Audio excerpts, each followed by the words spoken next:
Hello, everybody, wherever you are in the world. My name is Viola Edward, and I'm today with you from Cyprus. Very good weather in Cyprus. I'm very happy to be with you with my dear, dear friend and soul brother, Guillermo Ricken. Hello, Guillermo. Hi, Violita. How are you? He's one of those who call me Violita. So I want to say that Guillermo is one of the love of my life as a brother. And thanks to IBF, I met Guillermo because Guillermo met Judy G in India in the 90s. I met Judy G in the IBF in Almeria in 1999. When she knew that I was from Venezuela, she told me about Guillermo. As soon as I came back to Venezuela, I contacted him on the phone and we met, and it was love at first sight, and that love still shining and sparking more love and creativity since then. So thanks to IBF for networking and for all the goodness in the world through the connection with the breath and through the breath. Yes, absolutely. So today it is my pleasure to introduce you here, Guillermo. We have done many things together through the years. So I want to talk about this creative entrepreneur that in the 80s and the 90s was in the musical industry. And then also he was in love with photography and specialized in animal photography, if I remember well, and traveled the Yes, world, yes, traveled the world to be so close to in nature and to be so close to those animals that you were in love with, and I think you're still in love with. And then I remember when we met, you already were quite advanced in meditation, and you would go every year to India to be with your master, Ramesh. Mhm. yes. And then you discovered the conscious connected breathing, which of Right. course you knew about the breath breathing, the conscious breathing through meditation, but then through us, you learn about the conscious connected breathing. And then I could see a man who really fall in love. And through the years, what that love made of his life. So we're going to talk a little bit about you and about this trajectory. Can you say that in English too? Of Mhm. since that time in 1999 when we met, and you get in connection with all that conscious connected breathing and what you have done with it since then. So welcome to this program, and tell us about 1999 and your meeting with conscious connected breathing. Wow. What fond and beautiful memories of that time. Yes, I had, of course, been in touch with breathing, as you say, and different techniques through pranayama in yoga, but also through meditation. You know, meditation always involves the breath, be it Zen meditation or Vipassana. So I had been in touch with the breath work, with breathing, with the conscious act of breathing, to put it that way. Yes. But I remember I had read about Stan Grof and holotropic breath work in the mid 90s, around 1995, and I tried doing it by myself once. And I just went somewhere else so quickly that I said, I'm not going to do this again. So in 1999, when Judy G came to Venezuela, to give a workshop on Tantra with Eric Balawan. And I was invited to be the translator by you, my You're our beautiful friend. translator, yes. Yes, yes, yes. I can so clearly still remember my first breathwork session. And it was so powerful. It was wow. I mean, it really, I have no words. It just exploded my mind and my body. I mean, I discovered the power of the breath, and that was just something so amazing. And of course, it has been with me ever since. It has been a very important part of my life. It has been a practice. It is my practice. The breath Yes, is my practice. yes. It has been for 21 years now already. And I explored different avenues of breath work. Of course, with you, my teacher, I learned the rebirthing. And also we had the rebirthing masters in water. With Armando here in Aguilar, Hacienda yes, with yes. Armando Aguilar, our Well, dear yeah, yes, friend from Spain, and it was also just an incredibly powerful experience for me. I mean, I can really say there have been two things that have absolutely changed my life. That was the breath work and Ramesh, my teacher in India. I mean, those two things, which happened almost simultaneously in 1999, they absolutely just changed my life forever in a good way, of course. yes, yes. So I'm going to tell you a little bit more about Guillermo. That it's a little bit difficult for me to call him Guillermo because we know him as Willie, but Yes. I'm learning now in all these phase in our life. So sometimes when I stay like this, it's because I'm with this confusion of name. And so from being in a creative entrepreneur in the music industry, then he dive into his training. And Guillermo, when he does training, he does training. So I remember when he started the rebirthing and conscious connected breathing with me, and then by then he also was a massagist, and he was traveling the world to improve his practice and meditation teacher. And then we train in together as the tantra, and then he discovered then he remembered his old connection with the conscious breathing, and he connected with holotropic breath work, and then he fell in love again. So I was there again because we were together in Granada when we did that beautiful event with Stan Groff, and we fall in love with Stan Groff and but I was already so much in love. So that was, I fell in love with Stan Groff, and and Guillermo fall in love with everything about holotropic breath work. And then you did the whole training and more and more. Yes. And that was beautiful. And then you already were in the massage, in the meditation, in the training, and then you discovered Pilates. And then we went again through that process when Guillermo discovered something, and he spent months, years going to the detail of it, or going to the source and to that country or this country, and he became a master in Pilates too. So it was a beautiful journey to observe how it is to be a creative entrepreneur when also you practice what you're learning. So this is my joy of being in your journey, Guillermo, because then what happened later is that you opened that beautiful center in Venezuela, and then you live between Venezuela and Spain and around the world. And then you come with these beautiful things called, one day you called me and said, I have something I have to tell you about. And this is Yo Siento. Yo Siento means I feel. I feel. I feel. And then this is another journey that you're going to tell us about it. And from the Yo Siento, then it comes this creation of yours, which is the emotional efficiency. So we're gonna be talking today about how the journey of the breath, and what does it mean, the conscious breathing, the breathing, or any type of conscious breathing practice, and our feeling and our emotion. Yes, tell us. Wow. You see Okay, how I'll I try to. remember so well, huh? Yes, yes, yes. You have a great memory. I do. Yes, wonderful, wonderful. We have been through so many things together. Such a Yes, wonderful life connection and love connection. It's yes, really a yes. joy and a pleasure having you as my teacher and my friend for so long. It's just wonderful, And wonderful. now he's my teacher because I'm getting trained in the emotional efficiency. You see, this is the cycle of life. How beautiful is that? So, Yes, yes. So, okay, the breath work, as you said, I fell in love with holotropic breath work. I think that was in the year 2000 or 2001 around. I did the whole training. I went to Spain with you, which was a beautiful, beautiful week or 2 weeks with Stan Groff. He's just an amazing, incredible, wise man. I mean, he's really out there. So that was wonderful. But I continued my training then in Argentina, in Mexico, in Denmark, in the United States, in Venezuela. We had people coming giving workshops.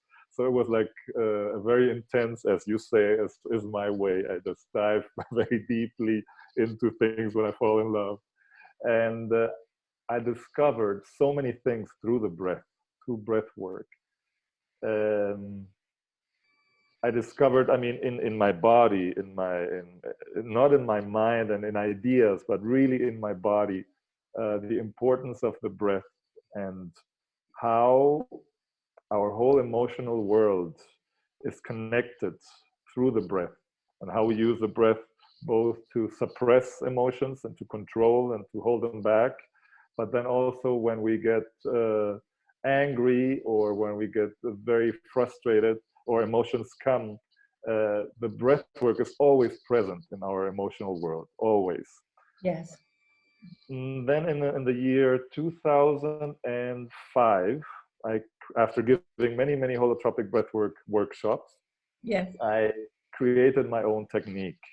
And my own technique, which doesn't have a name, and which I can only give here in Venezuela in my center, because it takes place in absolute total darkness. It's Soundproof, yeah. Pardon me? It's soundproof and darkness, yeah. Yes, absolutely soundproof and absolutely dark. So I have given around 115 workshops to an average of 22 or 23 people over the 15 years. And what I learned through that experience, because the thing is, of course, the breath by itself is extremely powerful. I mean, for me, it's the most powerful thing in the world, really. It's just incredible. But if you put it with darkness and with live music, that just empowers it even more. It's just like catalyst of everything. So working with that also connected me more with the emotions, because what we see in all the workshops is that through the breath, emotions and feelings have a tendency to be able to flow freely. And when they flow freely, I mean, you can be feeling angry right now, but 30 seconds later, you're in complete joy. And 1 minute later, you can be totally sad, because you are fueling your emotions. You're giving fuel, you're giving life to your emotions through the breath. So that discovery is one of the roots of emotional efficiency and of the whole Yo Siento or I Feel project.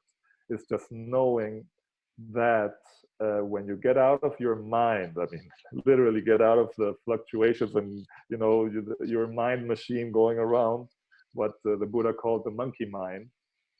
When you, through the breath, you get rid of the monkey mind, even though it's an active meditation and not a passive meditation, you can really connect with your feelings and your inner emotional world in a way that is really not usually possible in our day-to-day life. And that is one of the inspirations of emotional efficiency. And actually, one of our 7 premises of emotional efficiency is that every moment is a moment, because every moment there is a capacity to feel something completely different and live life anew.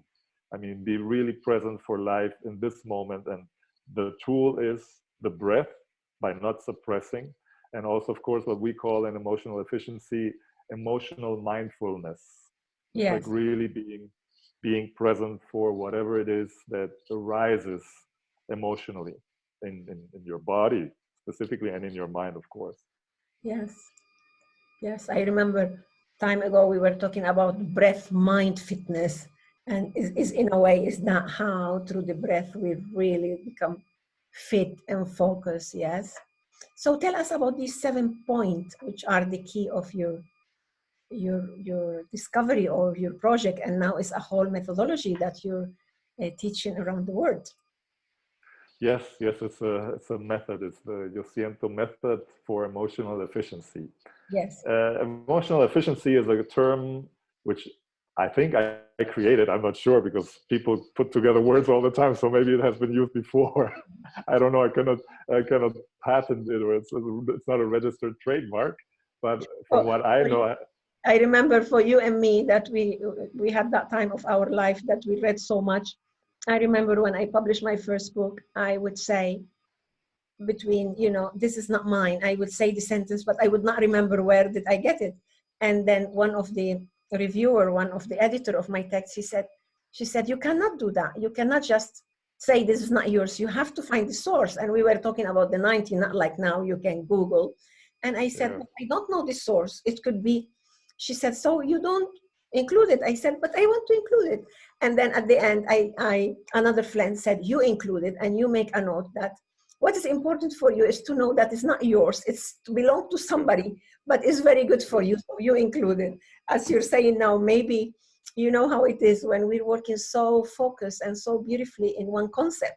Maybe somebody in some other continent have created a similar concept. Sure. Name, yes. So yes, emotional efficiency. Sure. I mean, we just don't know. I mean, maybe it's Yes, yes. So anyway, emotional efficiency. For me, yes, it's a very interesting term because we usually do not connect emotions with efficiency. yes. But for me, it makes perfect sense. I mean, there's nothing more efficient than living your life with clear emotions. Oh There's my gosh, nothing tell more me about efficient it. than that because, yes, from there, you make different choices and you make wise decisions and you make the right decisions for you. Because Yeah, if you're not emotionally efficient, I mean, you just don't know where your ideas or where your decisions come from. I mean, it's very important to be able to say, this decision has a reason, and what is the reason? And that is where you connect, and that's emotional efficiency. yes.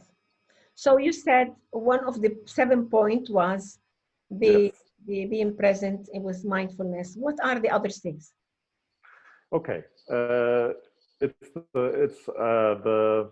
It's actually our philosophy.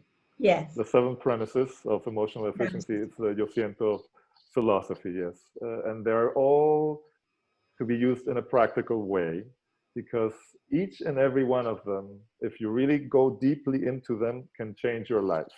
Each and every one of them, because people will like more one or the other, but whichever one you like, if you really go deeply into it, they have the potential to change your life. The first one is the most complicated one, but I put it first because it's also the most important one, and it's the key to your Siento and the key to emotional efficiency.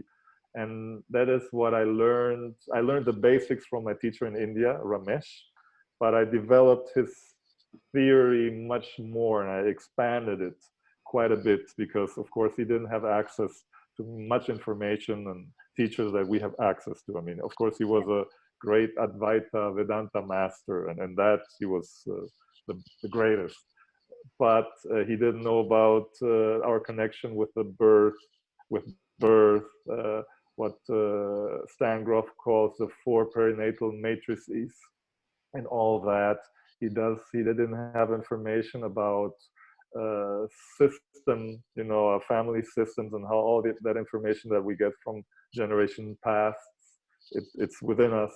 So since I studied all these things so deeply, I just expanded Ramesh's teaching. Ramesh always used to say, conditioning at home, conditioning at church, conditioning at home, conditioning at school, conditioning in church or temple. That's what he used to say. And I just expanded that to include many other elements which condition our lives. And Yes. that is, for example, birth. As we all know, birth is one of the most fundamental moments in our lives. Also, all the 8 or 9 months we spend in our mother's womb are Yes. very, very strong conditioning. Our family system, but also our society, our culture, our language. I mean, there are many, many aspects which condition us. I have something here, some messaging thing here making a lot of noise, and I don't know how to turn it off. Anyway, so there's many, many factors which condition our lives. So our first premise is everything you feel comes from your conditioning. Yes. Everything you feel comes from what you heard at home, in school, in your religion, what comes from birth, from your mother's pregnancy, etc., etc., etc. So everything you feel comes from that. It's completely conditioned. And that, of course, that's a whole month of training, of our training in emotional efficiency is just that point. It's just our conditioning. So Yeah. that's the first. And I have to translate in my head because I don't have it in English. So you will excuse me if sometimes I take Yeah, a because little long. we didn't clear this, Guillermo, wanting to honor Venezuela and all what's happening there, on all the efforts that people doing. He wanted to start with Yo Siento, honoring Spanish language and honoring Venezuela. And also, I didn't tell you that Guillermo is Venezuelan and from and with his parents are German. They emigrated to Venezuela in early 50s or 60s. My mother in 1947 and my dad in 1952. Yes. Yes, so between 40s and 50s. And then Guillermo is the first generation, and they are so Venezuelan, they will not go any other place. Anyway, so for that is in Spanish, even though Guillermo manages the English and the German so well, but it's like an honoring in this moment of our life as Venezuelan and South American, isn't it? Yes, exactly. That's why actually the project used to be called in the beginning I Feel. But then I said, you know what? We're creating this project in Venezuela. We're creating it here. So let's do it in Spanish at first. And let's honor our language, our culture. Let's honor the country which saw me grow up and which gave me everything. So that's honoring Venezuela. Yes. But yeah, so I have to translate now in my head the premises and everything else. Yes. Okay. But yes, So conditioning. yes, that's everything you feel comes from your conditioning. That's the Okay. first premise. Second. Second premise is there are no good and bad feelings. That's the second premise. Feelings are energy flowing through the body. And they have, of course, I mean, if they are, I mean, we have to make a difference between emotions and feelings also. Emotions are a one-way street where you have an input in the body and it gets directly to the limbic system, which is a more primitive system in the brain, and you have a reaction out of that. Feelings are when that reaction, that first emotion gets processed in the more frontal areas of the brain. So that has to be differentiated. So there are no good and bad feelings. There are just feelings, and that's the second premise. Yes. So the third premise comes out of the second one, and it goes, all feelings are welcome. We do not deny, we do not try to hide, we do not repress feelings. We let them be, and that, I mean, you as a breath work and everybody who works at the IBF, we know that when we're doing breath work, you cannot tell something, you know, don't feel anger or don't feel sadness or don't feel this. Or, I mean, we cannot do that. It just needs to happen. Yes. So also this third premise comes from the experience with the breath work. That's very fundamental. Yeah. And fourth? Well, I don't remember the complete order right now at this moment, but I can tell you the next one is you are, yeah, that's the fourth. You are the only one responsible for your feelings. That is also a very, very important one. I mean, your mother is not responsible, your life partner is not responsible, the people who treat you badly in the supermarket are not responsible. You are the only one who is responsible for your own feelings. And Okay. of course, that is very empowering. It's also very challenging because it really Very makes you challenging. Yes. grow up. Yeah, it's very challenging because it forces you to grow up and be responsible for yourself and for your inner life, and that's not easy. We can see who trigger which feeling, but still our feelings. Yes, exactly. There are triggers in the outer world. I mean, people, events, situations, they trigger, Yes. but they are your feelings. Yes. And that is one of the most important points. If one can really work from there with your inner life, I mean, that has a potential to really change your life completely, of course, because you will not be blaming him and her and your father and your mother. You just stop blaming people and say, okay, this is what is here, this is who I am, and this is what I deal with, and Yes. that's it.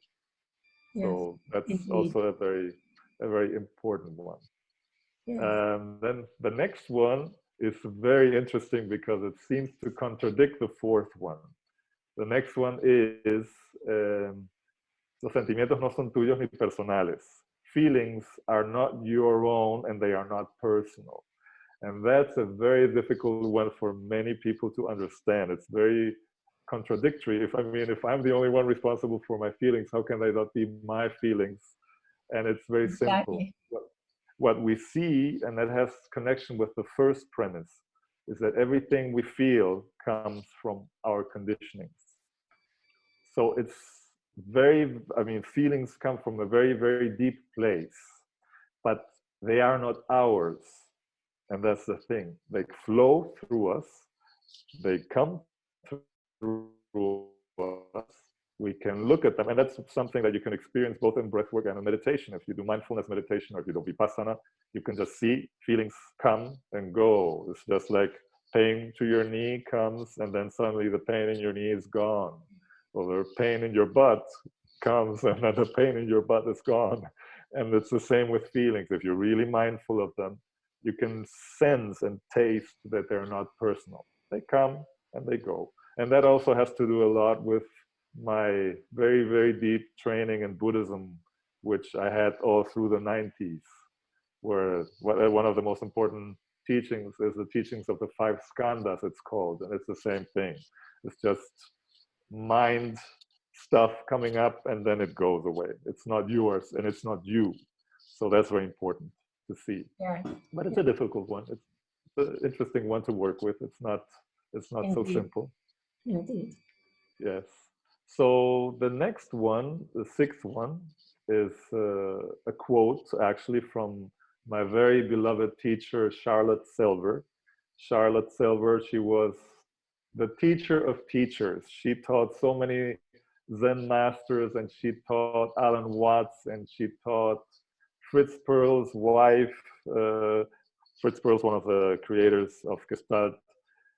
She was really the master, the biggest master in California in the 60s, 70s. And she used to say, I had the great fortune to study with her, also around 2002 or something like that. And she taught something called conciencia sensorial, sensory awareness. Sensory awareness. She taught sensory awareness. That was her technique. And I remember you talking. Yes. Yeah. She was 100 years old when I met her. Yes. She was the most awake person you could ever meet. She was, she could see things like with an X-ray. She looked through you. She was just a very special person. And she always used to say, every moment is a moment. Cada momento es un momento. Every moment is a moment. She used to repeat that every day, every single day, many, many times. Because when you are in complete awareness, and that can be through the breath, which is one of the most powerful tools to be completely aware of this moment, you realize that every moment gives you an opportunity, but every moment also is requiring something of you. It gives you an opportunity and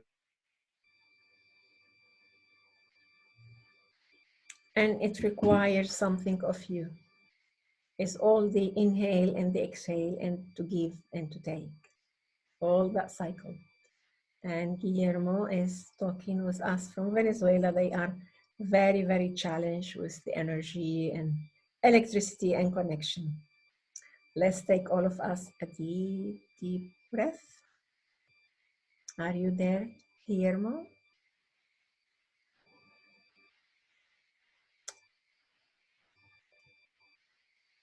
I'll text him and see where is he.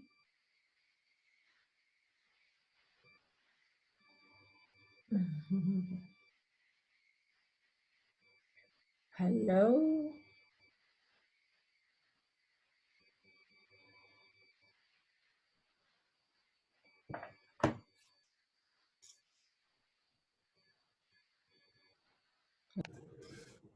Okay, here we are, back. Wonderful, back, okay.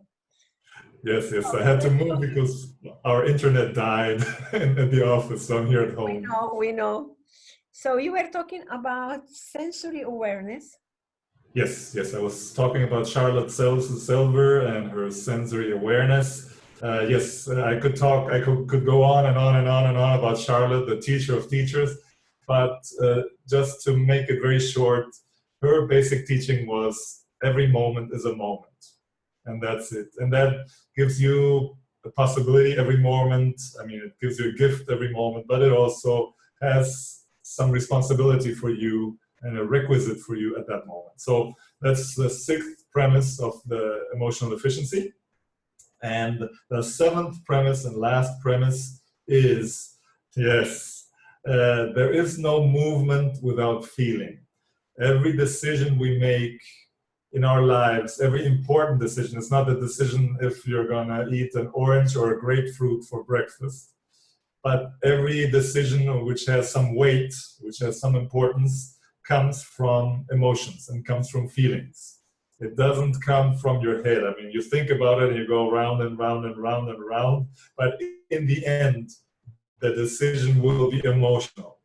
So that's why without emotions, without feelings, there are no decisions and much less wise and intelligent decisions. If we only go with our head, our decisions will be a disaster. It's like without emotion, there is no motion, isn't it? Without feeling. Exactly, that's a good one. Yes, exactly. Without emotion, there is no. Ah. Yes, Viola, always having your way with For you, words. for you, my gift for today. My gift for you Yes, can it is a add good. Thank you, my love. Thank you. Yes.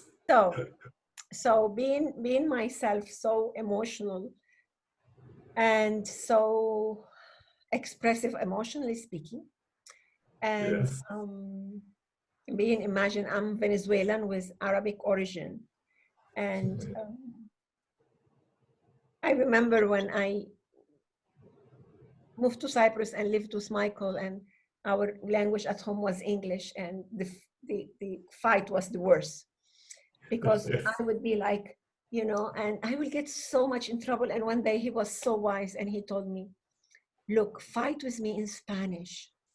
I will understand from your body language, and I will, because he speaks French and Italian, I will understand here and there. And if not, I'll ask you. It just breaks my heart to see how much you suffer trying to express your feeling. So even though he was angry with me, he could get that resonance. And I think our fight had immediately when I start having these part of argument, as you know, in the first 2 years living together, there's many of those.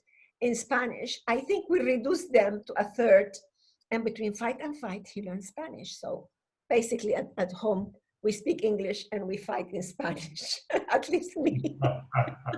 Very wise. Very, very wise with Michael, yes. So, Guillermo, also I was fascinated by the spectrum of possibility for feelings. You were telling me that only in the Spanish language we have 1,000 words for feelings, and that you so far have researched for 500, and you already had get in touch with 500 words. Tell me about this. Yes, well, the whole project, Siento, started in 2008 because a friend of mine wanted to do some short films on feelings for a TV network here in Venezuela. And I said, well, that's not my specialty, but let me research. So then he left Venezuela. I just kept researching and researching. And the first avenue of research is finding out how many different words there are in Spanish for feelings, emotions, for senses, for the expression of the senses, or what the senses get. And there are, about 1,000 words, which is something that for me was mind-blowing. It was incredible. And I did the same research in English and in German, because they're my two other languages. And it was very interesting to see that German, but German is very rich. It is a very rich language because you can build words like a Lego, and they have a lot of words for languages. And English is not as rich as Spanish. It's also, every language is incredibly rich in feelings. And yo siento and emotional efficiency has a lot to do with that, because of the specificity of the words. I mean, you have to find a very specific feeling that you're feeling so that you can work with it. If you don't know what you're feeling, if you just say, well, I'm not feeling good, okay, what do you do with that? You just don't know. But if you can at least say, well, I'm frustrated, or I'm angry, or I'm irate, or I feel rage, or I feel nostalgic, or if you can really place the word, that gives you a whole lot of possibilities of how to work with it. If you just say, well, I'm okay, or yeah, whatever, or I feel bad, you just don't know what to do with that. So the more specific you can be, the richer are the possibilities you have to work with your emotions. So that's like, for me, the first step. And it's also very important because we take the feeling, we take the emotions out of the limbic system, the more primitive part of the brain, and we bring it forward. We bring it here to the frontal lobe. So we start working rationally with the emotions and the feelings. And that happens a lot by putting a name on them. So that's one of the key assets of emotional efficiency. It's working with very nice. Coming back to our encounter today, talking about the breathing and the conscious breathing and the non-conscious breathing, imagine now how many ways of breathing there is for 1,000 different way of emotion, even though we don't know the name. And for us, breath work, many times when we are, for me now, after all these years, sometime on the phone, when I have a friend or a client telling me her feeling, and from the breath, I said, really, this is what you feel? It seems to me that, could that be that other thing? Oh, she said, how do you know? You know, it's like also because our breath will also be accompanied to those feelings. So if we learn how to, because we have control over the breath, and then also we have the possibility to learn different names about our feelings. And I specialize in stress, and just when you manage to do, just differentiate what is stress from creative tension. This is the name I give it, but you can give it another name, which is attention you feel, but it's creative. You still have control over it. Therefore, it's not stress. Yeah, it's not stress. Just by this distinguish between creative tension and stress, and stop saying I'm stressed to say, wow, such a tension, I'm in a creative process, or such a tension I feel when I'm in the line to check my ticket, but I know I still have 2 hours time.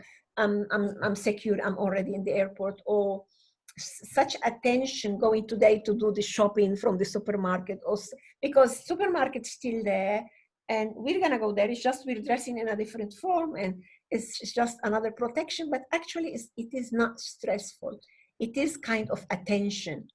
And just by that, when you measure, you can see how much you minimize the level of stress, how much you own your breath in a different way, and how much you do less damage to yourself and people around you. Because the way how you breathe is different, the way how you run, walk is different. The quantity of accident is much less. Sure. You know, these, how do you call it?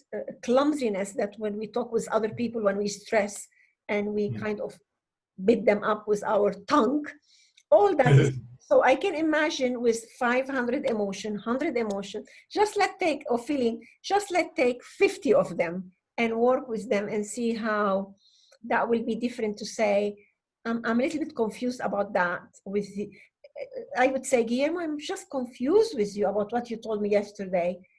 And then he will tell me, what was that? Instead of saying, I'm so angry with you about what you told me yesterday. Yeah. So how, what motion the word create and the feeling, this is what you're talking about, huh?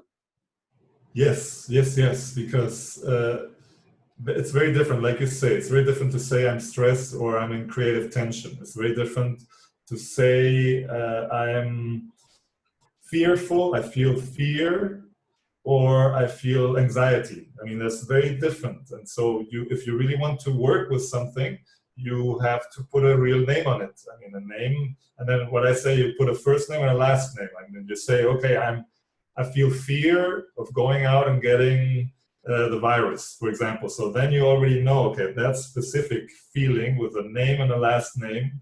And then what do I do about it? Now I have a choice. I can dress in a different way. I take a shower, I wash my hands, I wear a mask. I mean, all these things that you do, but that you do because you know already what you're feeling. And every feeling is the same. I mean, it's not the same sadness as feeling nostalgic, even though they feel very similar inside, but they are different and they have a different resolution. So it's very important to be able to name things in this sense, yes. Yes, yes, definitely, yes.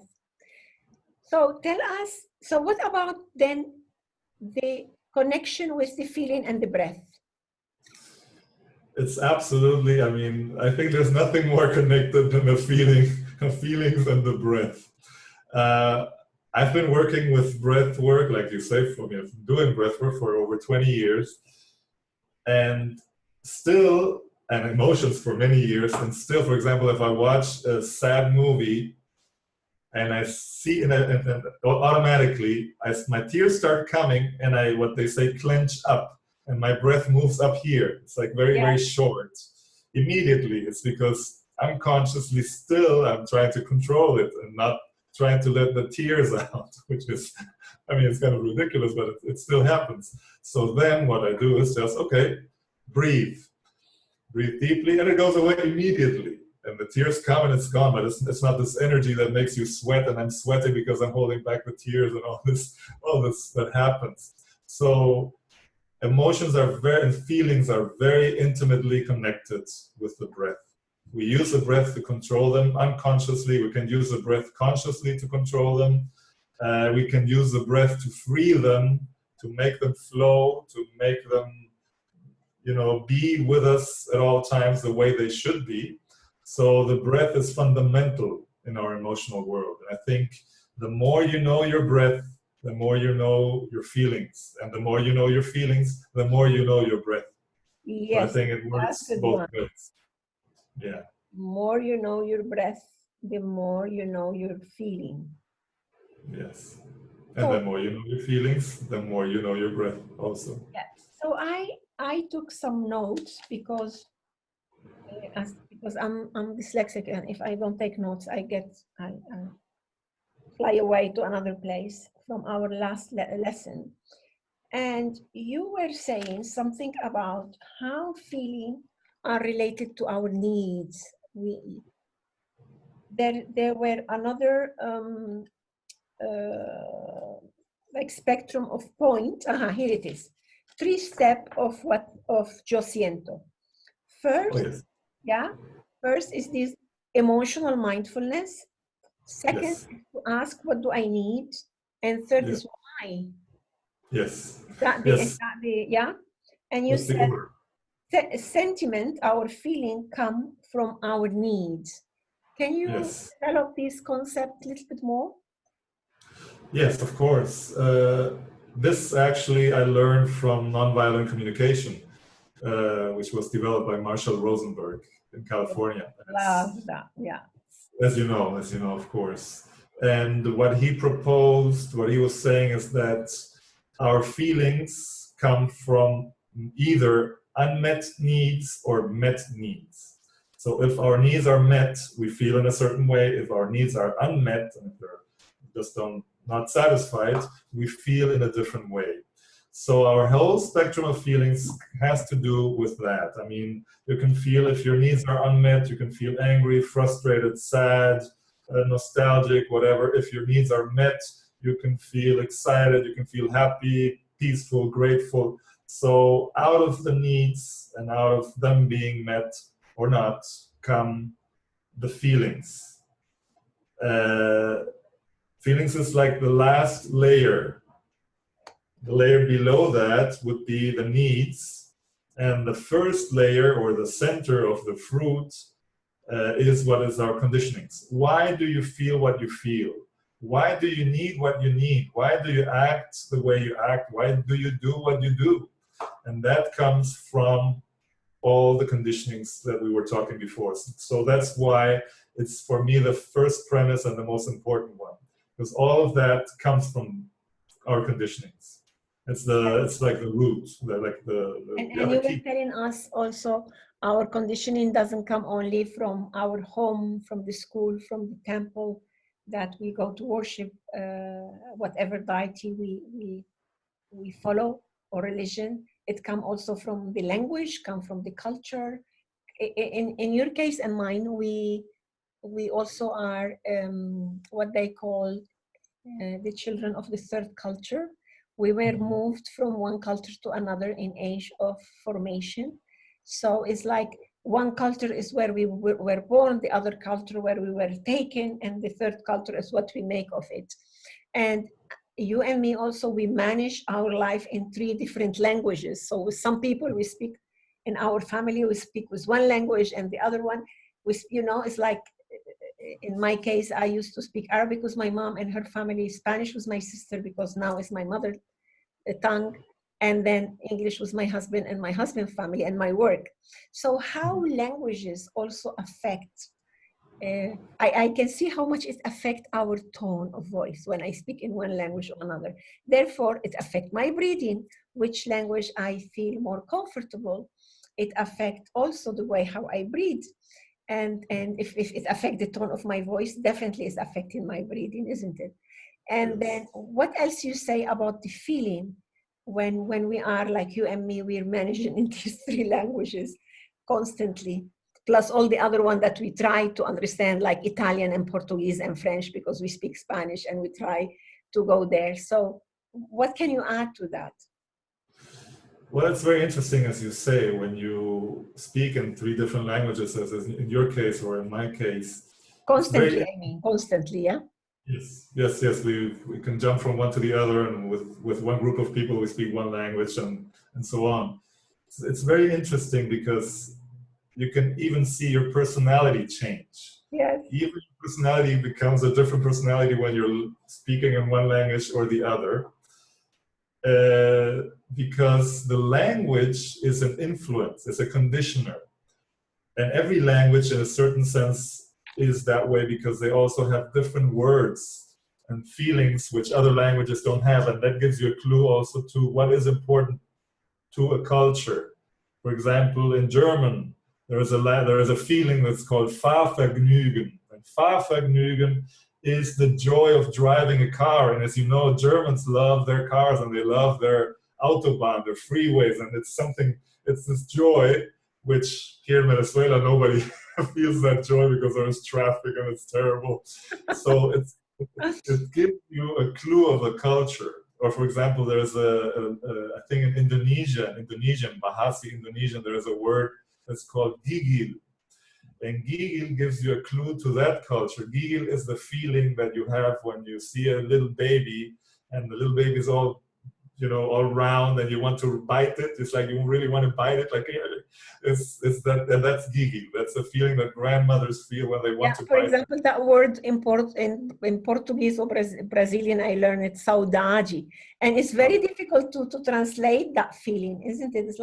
It's like longing for something, but with a smile. Doesn't include, not necessarily include sadness, include like love, caring, joy, but it is about longing, about those days when we did this all. So it's very difficult to translate, yeah? Yes. Yes, because it's not just a word, it's the culture that's behind the word. Yes. Because the words come out of the culture and they are alive. So it gives you a clue of what's important in Brazil, as a Brazilian word, a Portuguese Brazilian word, saudade. And it's just, I mean, you even say it and it's like, saudade, it's like you feel it in here. And yes. Yes. And coming back to the breath. So if we say breath is the joy of life, is the connection with life, and we're talking about feeling and culture, like for me, it's very interesting because my mom is Lebanese and my Arabic accent is Lebanese because we lived some years in Lebanon. So since my mom passed away, I have these like special, like smell or very sensitive ear to wherever in an airport I catch that word and I go there and said, hi, nice to meet you. My mother was Lebanese too. I mean, there's how many Lebanese in the world, you know, but for me represent is a language that represents joy, love, care, all that. And of course, if you see me, my breathing and my smile and my giggling gonna be very different. So it's very interesting to observe that and look for spaces where you can expand your breath and be attentive where your breath get more at ease and more free in the pause, in the inhale, in the exhale. And when your breath get more in that forced pause as shocked, and how much is that related to your bad memory or whatever, you know, we laugh a lot about it because I'm not sporty person and I live in a family that are extreme sport people and they love you know, sport and when the word sport come up, how I said yeah, like yeah, and how is so something like that. Maybe you can remember us and see what is it, that word in your culture, what is that feeling that make you retain your breath and smile and activate your breath. Because one of the most important things to be really liberated from the trap of very little emotions and expand to the world of the emotion is that you liberate your breathing. You break through the limitation of the breathing that was imposed on you by the feelings and by the emotion and by the experiences you had when you were in an age that you could not understand or you could not defend yourself or simply you couldn't with the authority. Yeah, what you will add to that, Guillermo? I know you're in agreement, but what will you add? I absolutely agree. I mean, the breath is, like I said, fundamental in our emotional world. And we unconsciously used it from our childhood on to control, to repress, to push down, because each and every one of us, of course, we've had different childhoods, but in every childhood, we get to experience difficult things, difficult emotions. And if in your family, for example, like my family, anger was not allowed because the only owner of anger was my dad. He was the only one who could feel angry. So then you start controlling your own anger, which of course you have, through the breath. And you start pushing it down and it's inside your body. And for us who do it this way, then eventually, of course, anger gets so big that you explode and it comes out. But all the time, what we do is that we use the breath unconsciously, and that happens for the rest of your life unless you work with it. Unconsciously, you do use it to suppress your feelings. But breathing freely, I mean, really permanently being aware of your breath and being able to breathe freely automatically will release your emotional world, will make your emotional world more free, more spontaneous as well. So breathing is, as I said, absolutely fundamental in your emotional world. But the emotional world is fundamental in the breath, and we see it every time we do a breathing, I mean, a breath workshop. So it's really, really important. Those two things go absolutely together. Yeah. Yes. Yeah. So we are here honoring that IBF breathwork.org was the cause why me and Guillermo have met in 1999, and how this relationship had lasted through the years with so much love and care and exchange of love and experience and expansion. So for those of you who want to know more about the breath, about the different technique and methodology that there is about the breath, please go into ibfbreathwork.org. And for those who want to connect with you, Guillermo, where they go? Okay, well, there's two ways. I mean, it's in Spanish. You can connect with me directly by email. You can write, let's see, what is my email? Where you can write me. Yeah, I have many emails, but Guillermo, you can connect with me, I'll connect you with him. Yes, that's the easiest way. That's the easiest way. Yes, because I have many, and most of them go Instagram, through we other have people. the Siento Yes. official. So go Yes. there, and through the Instagram account of Joe. Joe is Y-O. Yeah. Yosientoofficial.